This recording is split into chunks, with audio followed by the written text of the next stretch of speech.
अस्सलामुअलैकुम। मोहम्मद अज़हर सिद्दीक अपने programme political diaries के साथ हाजिर खिदमत है। दो तीन बड़े अहम इशू है जिस पर गुफ्तगू करना है। राना शमीम वाले मामले में मैंने बड़ी तफसीली गुफ्तगू कर ली। राना शमीम के बारे में, मैं किरदार के बारे में मैंने सारी चीज़ें आपके सामने बता दी, लेकिन मैं कह सकता हूँ कि ये तीर भी जो है ज़ाया गया। यानी कब तक अवाम को बेवकूफ़ बनाते रहेंगे। मुस्लिम लीग नून के कारकुनों को भी सोचना चाहिए कि देखें, उस बात की फेवर करें जो हक़ाइक़ पर मबनी है। फ्रॉड, फ्रेब और धोखा दे के मत सपोर्ट करें। और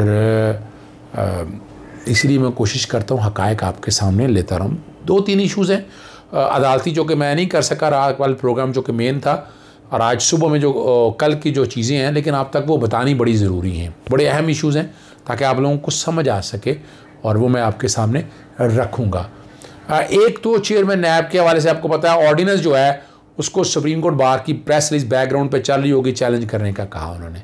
एक तो मैंने कह दिया कि ताहियात नाहली के हवाले से आना चाह रहे हैं। यानी ये लोग पता नहीं किस कैपेसिटी में आप कह रहे हैं। एक तरफ तो सारा पॉलिटिकल पार्टी सारा जुडिशल एक्टिविज्म की बात करेंगे, नहीं करनी चाहिए, और दूसरी तरफ यही सुप्रीम कोर्ट बार जो है, जो पहले इन्हीं का ग्रुप था, हसन मून साहब की बहुत सपोर्ट की, फेवर की, और ये उस ऑर्डिनेंस को भी चैलेंज करना चाहते हैं। उनका क्या ताल्लुक इस बात से? आना है, सियासी जमातें आए हैं, अगर सुप्रीम कोर्ट बार का क्या ताल्लुक है, क्या कंसर्न है इस बात से? वैसे फिर आप क्या चाहते हैं कि करप्शन और ये करप्ट प्रैक्टिसेस जारी रहें और ये रोके ना सके? बहरहाल इसके अंदर जो अगली जो चीज़ है, चेयरमैन नैब के प्रोसेस को भी चैलेंज करना चाहते हैं। इसलिए मेरी इतला यही है कि पटिशन तैयार हो चुकी है, और टीमें जो मेरी इतला यही है कि नवाज शरीफ की दी हुई टीमें जो हैं वो इस पर काम कर रही हैं, वो पटिशन बना रही हैं, और वो शायद पटिशन शेयर की जाएगी और सुप्रीम कोर्ट बार के नाम से सारी आ जाएगी। वो हालात और वाक़यात छुपते नहीं हैं, वो सारा कुछ सामने आ जाएंगी। और चेयरमैन नैब जावेद इकबाल से खुश नहीं है, और अब ऑर्डिनेंस के ज़रिए स्टॉप गेट अरेंजमेंट अगर नहीं अपॉइंट किया तो वो तो तब तक रहना है। ये कोई अनहोनी चीज़ ऐसी नहीं कि ऑर्डिनेंस के ज़रिए ये किया जा सकता है। और ये सवाल बड़ा सीधा सा है कि ये सुप्रीम कोर्ट में ही क्यों? यानी आप आएँ, कोर्टों में आए, सुप्रीम कोर्ट में ही क्यों? और सुप्रीम कोर्ट जैसे पब्लिक इंटरेस्ट के पहले मैटर्स में कई पे एतराज़ उठाया, मुतलका फोरम पे आए, तो मुतलका फोरम पे आना चाहिए सारे मामले को। सुप्रीम कोर्ट को क्यों इस्तेमाल किया जाए, या सुप्रीम कोर्ट के सामने ऐसी चीज़ें क्यों लाई जाएँ? और मान लें ठीक है, अपना इमरान खान के आसपास भी जावेद इकबाल पे बड़े एतराज़ात होंगे। एतराज़ात जावेद इकबाल सब क्या काम कर सकते हैं? ये काम तो अदालतों ने करना है, नैब की अदालतों ने। यानी वहाँ इंक्वायरी इन्वेस्टिगेशन करके वो प्रोसेस सारा वो पूरा कर दिया उन्होंने, और पूरी डिटेल वो सारी बता चुके हैं। मैं नहीं वो दोहराना चाहता, रिकवरियों के बारे में डिटेल में सारी मैं बड़ी डिटेल में डिस्कस कर चुका हूँ। अब यहाँ पर अदालतों में आपको पता, जज नहीं था यहाँ पर, आपको पता होना चाहिए। यहाँ ट्रांसफ़र कर दिए थे जस्टिस कासिम खान साहब के दौर के अंदर, फिर बाद में जजेस तैनाती हुई, और अब डे टू डे ट्रायल नहीं चल रहा, इसको 6 महीने का कह दिया। तो अब डे टू डे ट्रायल चलने चाहिए ताकि ट्रायल कंक्लूड हो। इसमें चेयरमैन नैब का कोई कंसर्न नहीं है। प्रोसिक्यूशन टीम सारी देनी है, प्रोसिक्यूशन टीम हमने सारी वो दे दी है। अब सवाल है कि अब 120 दिन के अंदर ये ऑर्डिनेंस लैप्स कर जाएगा। 120 दिन के अंदर अगर ये अमेंडमेंट पास नहीं होती आइन के आर्टिकल 89 के तहत, हमारी नेशनल असम्बली या पार्लियामेंट या इकट्ठे मुश्तरका इजलास से, तो ये अपनी उम्र ख़ुद मर जाएगा और नेचुरल डेथ हो जाएगी। अब इस सिलसिले में प्रोसेस करना है स्टार्ट, और फ़र्क इस तरह आ गया कि सदर पाकिस्तान सारे प्रोसेस को देखेंगे। सदर पाकिस्तान यकीनन वज़ीर आज़म की एडवाइस भी होगा, 3 नाम तजवीज़ करेंगे, उसमें इनकी भी री अपॉइंटमेंट हो सकती है, पहले नहीं था, अब री अपॉइंटमेंट हो सकती है। तो 3 नाम जाएंगे, 3 नाम अपोजिशन लीडर शहबाज शरीफ भी देंगे। उनमें से जो 3 नाम चुनने हैं, और अगर फ़र्ज़ करें कंसेंसस नहीं होता तो पार्लियामानी कमेटी ये सारे मामले को देखेगी।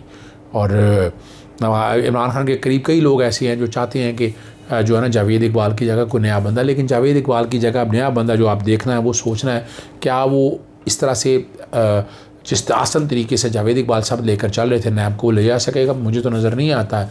जो नाम मैंने देखे हैं, जो नाम मैंने सुने हैं, मैंने आपके सामने नाम वो पहले मैं शेयर कर चुका हूँ, मुझे नहीं नज़र आता है। और सामने इल्ज़ाम लगाया जाता है एस्टैब्लिशमेंट पर। एस्टैब्लिशमेंट का रोल इसमें क्या है? एस्टैब्लिशमेंट को ये मॉनिटर करना है कि पैसे ना चल रहे हों, सिफारिशें ना हो रही हों। तो ये आपके सामने मेरिट पे चीज़ें सारी क्लैरिटी के साथ है। क्योंकि दूसरा मैं आपके साथ डिस्कस करना है आइन का आर्टिकल 175A बैकग्राउंड पे, जो जजेस तैनाती के हवाले से सुप्रीम कोर्ट में भी या लोअर कोर्ट्स के हवाले हाई कोर्ट के हवाले से जजिस तैनाती का तरीक़ाकार दिया है। और वहाँ पर एक सीट जो है जो सुप्रीम कोर्ट के जजेस के कॉन्टेक्स्ट में एक फॉर्मर चीफ जस्टिस और अ फॉर्मर जज nominated by the chief justice in consultation with 4 members for a term of 2 years। इस पर जो है ना दोस्त मोहम्मद वो रिटायर हो चुके हुए हैं और वो बाइस्ड थे, ये मानना पड़ेगा आपको, बड़ी क्लैरिटी के साथ बता दूँ, वो बाइस्ड थे और उनका नुक्ता नज़र सो कॉल्ड लिबरल और जस्टिस वकार सेठ वही तरीक़ाकार वही लोगों के हवाले से। तो अब बड़ा अच्छा नाम दिया है जस्टिस फैसल अरब का, बहुत ईमानदार आदमी है। इल्ज़ामात उन पर लगाते रहेंगे कि जनाब उन्होंने जब जनरल परवेज़ के मुशर्रफ के ट्रायल को डिले किया, आइन और कानून के मुताबिक फ़ैसले किए थे और उसके मुताबिक ही वो सारा मामला चल रहा था। और फिर और बड़े इल्ज़ामात लगाने की कोशिश कि वो आके बड़ी क्लैरिटी के साथ अप्रोच नहीं होते हैं, उनका किसी से कोई ताल्लुक़ नहीं है और वो सीनियरिटी वाला यानी अब वहाँ पर जो सुप्रीम कोर्ट के अंदर जो एक 2 तरह के ग्रुपिंग हो चुकी है, जैसे काजी फाइसा के कॉन्टेक्स्ट में वो आप सारी बातें आपके सामने क्लैरिटी के साथ आ चुकी हैं कि वहाँ पर जज जो है ना उनकी मर्ज़ी का आ जाए ताकि उनका मर्ज़ी के जो जजेज़ हैं वो तैनात हो चुके हैं। इस तरह का इंप्रेशन नहीं आना चाहिए, ये गलत इंप्रेशन आ गया और जस्टिस फैसल अरब से बेस्ट आदमी ने नहीं मिल सकेगा सुप्रीम कोर्ट के लिए। और जो कोई भी कर रहे हैं क्लैरिटी के साथ चीज़ें आ जाएंगी ना आपके साथ बड़ी बात, यानी अब चीफ जस्टिस जो है कंसल्टेशन के साथ कर रहे हैं, नाम उन्होंने साथ ले लिया, तजवीज़ कर दिया। अब आगे कौन कौन से नाम है, 4 सीनियर जज चीफ जस्टिस खुद है, 4 में आ जाएँ। जस्टिस उमर अता बंदयाल हैं, जस्टिस उमर अता बंदयाल साहब के पास जस्टिस अपना मकबूल बाकर हैं, फिर जस्टिस काजी फाइज ईसा हैं और जस्टिस सरदार तारिक मसूद हैं। अब ये अगर देखा जाए तो इन 4 जजेस को सामने रख कर अगर देखा जाए तो 4 जजेस में जस्टिस एजाजुल हसन भी गालिबन आ जाएंगे इसके अंदर। तो वो कोशिश यही होगी कि उनकी अपनी मर्ज़ी का लाया जाए। तो फिर ये 3 और 2 को अगर सामने रखा देखा जाए जस्टिस फैसल अरब हो जाएंगे।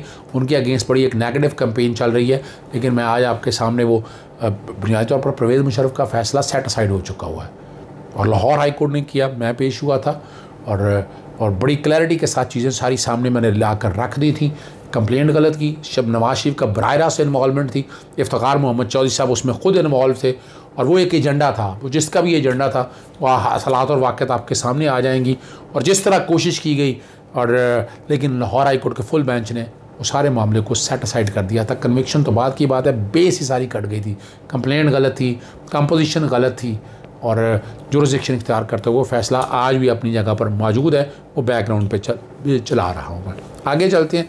लाहौर हाई कोर्ट में आटे और गंदम की कीमत ना मुकर्रर करने के ख़िलाफ़ मैंने दरख्वास्त आपको पता दायर की थी, मैंने शेयर भी की थी। जस्टिस शाहिद जमील साहब के पास समाअत हुई और जुडिशल एक्टिविज़म पैनल की तरफ से ये दरख्वास्त दी थी। जस्टिस शाहिद जमील ने चूँकि ये केस भिजवाया था, डिवीज़न बेंच जो चीनी की कीमतें सुन रहा था, चीनी की कीमतों वाले बेंच ने कहा कि नहीं ये मामला अलहदा है, वापस सिंगल जज के पास आया। आज उन्होंने ये जो केस है ना ये मामला भिजवा दिया है लार्जर बेंच के बनाने के लिए चीफ जस्टिस के पास। 2 सफ़ों का ऑर्डर है, बैकग्राउंड पे वो ऑर्डर आपके सामने चल रहा होगा। दूसरा बड़ा अहम इशू है, एक दरख्वास्त और दायर की है, आज समाअत हुई डींगी के केस के हवाले से। जस्टिस आयशा मलिक के पास एमरजेंसी नफाज करने के हवाले से बताया कि डींगी कंट्रोल नहीं हो रही है, यानी स्प्रे नहीं किए गए, टाइमली चीज़ें का एक्शन नहीं लिए गए, जिससे डेंगू फैल गया और वो कंट्रोल से बाहर है पूरे पाकिस्तान में। लेकिन पंजाब हुकूमत भी कुछ नहीं कर सकी। फिर उसके अलावा हस्पतालों में बिस्तर वगैरह दस्तयाब नहीं है। एमरजेंसी सेंटर मेरे वाले साहब की तबीयत के हवाले से भी मैंने बताया था। जस्टिस आयशा मलिक ने principal secretary, chief minister, chief secretary, दोनों सेक्रेटरी हेल्थ, कमिश्नर लाहौर से जवाब तलब कर लिया और केस की समाअत 23 नवंबर के लिए मुलतवी कर दी है।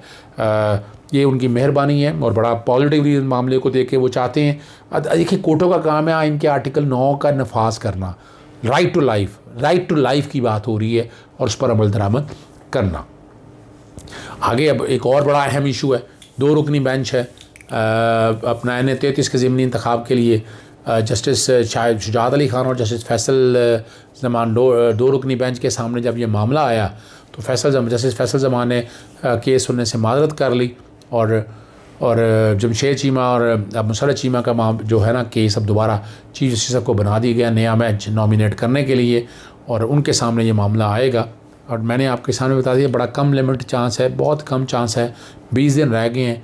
जमशेद चीमा ने भी कहा कि सिर्फ 20 दिन रह गए हैं, लेकिन मुझे नहीं नज़र आ रहा कि इसमें कुछ को मिलेगा। मटीरियल इरेगुलरिटी जो बात कर रहे हैं कि वोटों का आगे पीछे होना, वो उन्हें प्रपोजल या सेकेंडरी चैलेंज करेंगे तो शायद कोई हालात और वाक़यात बन जाए, लेकिन आगे नहीं चलता। आगे अब एहतसाब अदालतों में बड़े अहम इशू हैं और बड़ी पेशरफ्त इस कॉन्टेक्स्ट में है जो CFO था, चीफ फाइनेंशियल ऑफिसर, उस्मान की ज़मानत ट्रायल कोर्ट ने, नैब की ट्रायल कोर्ट ने मंजूर कर ली है और 1 करोड़ के मुचलकों के एवज़ ज़मानत मंजूर की है।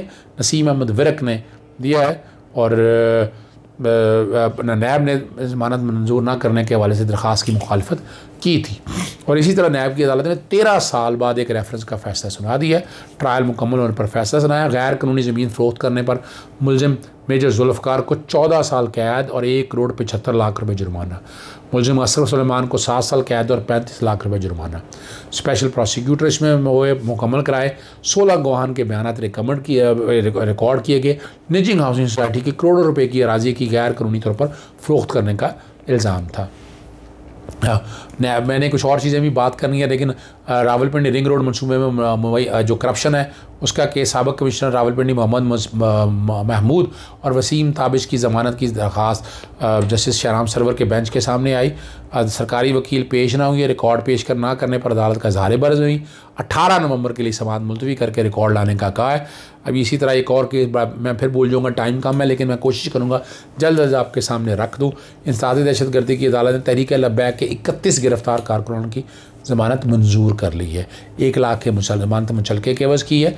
31 कारकुनान को हफ्ता के रोज़ जुडिशल रिमांड पर जेल भिजवाया था। थाना किला गुजर सिंह ने थाना इस्लामपुर और शादरा में मुकदमा दर्ज हुए थे और आप आगे लेकर चलते हैं। आपको कोशिश करूँगा कि जल्द जल्द ख़त्म कर दूँ। मामला अब आ जाता है कैंट कुचारी में। मदरसे के तालिब इल्म से बदफेली के इल्ज़ाम में गिरफ़्तार अजीज़ुर रहमान केस पर समाअत और उनको जेल से लाकर अदालत में पेश किया गया। मुद्दई के जो मुकदमे के मुद्दई को अदालत रुबू होकर सामने पेश होकर बयान कलम देने का कहा गया है। 29 नवंबर तक समाअत मुलतवी हुई है। जुडिशल मजिस्ट्रेट राना अरशद ने केस पर समाअत की। अजीज़ुर रहमान उसके 5 बेटों के खिलाफ फ़र्द जुर्म आयद कर चुकी है और थाना शुमाली छावनी में मुकदमा ये दर्ज हो चुका है। अब एक और बड़ा इंटरेस्टिंग है, यौम आज़ादी पर आपको याद है रिक्शे में खातून के साथ बदतमीज़ी का केस, अब उसमें भी बड़ी पेशरफ्त इस कॉन्टेक्स्ट में है। 2 मुलजमान के हक़ में बयान दे दिया कि मोहम्मद आतिफ़ और उस्मान की दरख्वास्त ज़मानत मंजूर कर ली है। 1 लाख के मुचलकों के एवज़ ज़मानत मंजूर की है।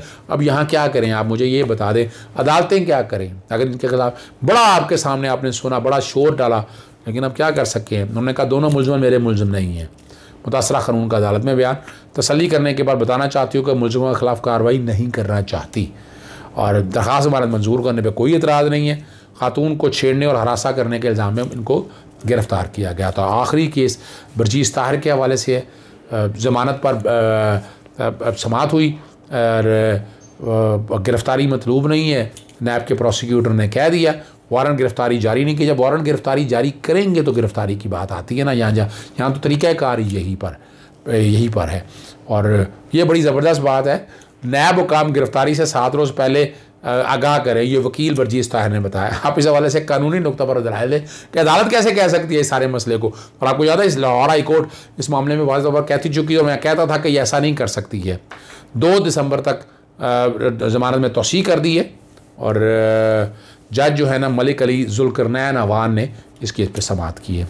बहरहाल इजाज़त चाहूँगा, कोशिश की है, अहाता करके ज़रा तेज़ी बोल गया हूँ, माज़रत चाहूँगा, लेकिन मैं चाह रहा था ज़्यादा से ज़्यादा इन्फॉर्मेशन आप तक शेयर कर सकूँ। अस्सलाम वालेकुम, अल्लाह हाफ़िज़, पाकिस्तान जिंदाबाद।